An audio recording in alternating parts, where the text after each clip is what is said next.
Welcome to Lecture 4.1, in which we will go over the cell membrane and its components. This is a 3D render of the cell membrane, and we will go over what each of these components are, with a focus on the phospholipids and the membrane proteins.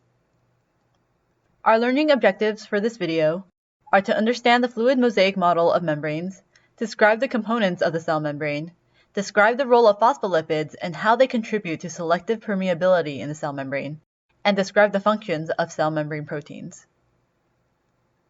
The plasma membrane is essentially a barrier that acts to separate the internal environment from the external environment, and also controls what can go in and out.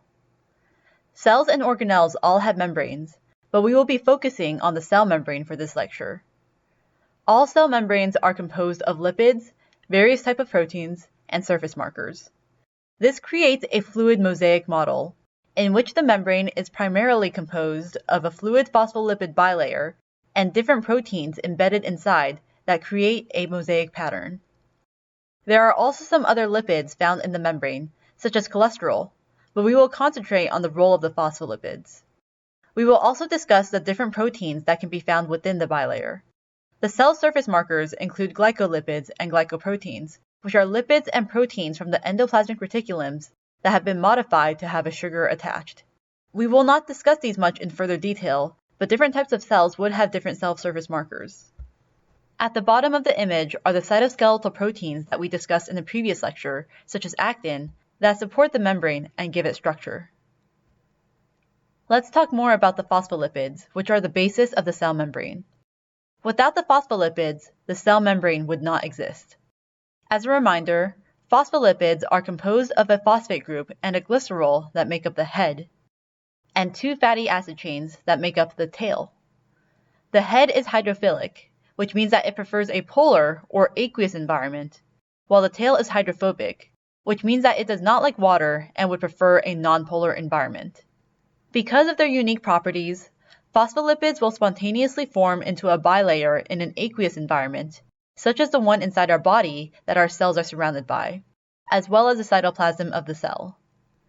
If we were to have a group of phospholipids like this, for example, the phospholipids will naturally begin to arrange themselves into two layers over time.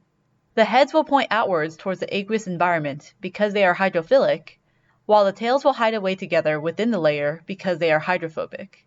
This results in a thick hydrophobic layer sandwiched by two thinner hydrophilic layers.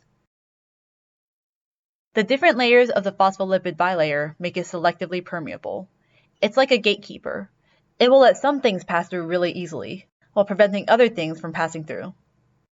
Molecules that the cell membrane is permeable to are small nonpolar molecules, which I have represented by this gray circle, and gases, represented by the white circle. Both are able to find their way between the polar heads of the phospholipids and easily move through the hydrophobic environment of the tails. The cell membrane is less permeable to small polar molecules. These molecules have no problem in the hydrophilic environment of the heads, but do not enjoy the hydrophobic environment of the tails. As a result, they may not cross through, or if they do, they have a harder time moving through the hydrophobic environment to get to the other side. The membrane is essentially non-permeable to charged ions and molecules, as well as large substances like macromolecules. Charged ions are unable to get past the hydrophobic environment, while large molecules find themselves unable to get through the membrane at all. However, a lot of these ions and molecules with low permeability are very important to the cell, so how do they get across? The answer is that they rely on some special membrane proteins.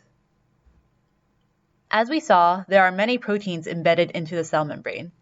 They can be divided into two broad categories. Some are integral proteins, named for being fully integrated into the cell membrane.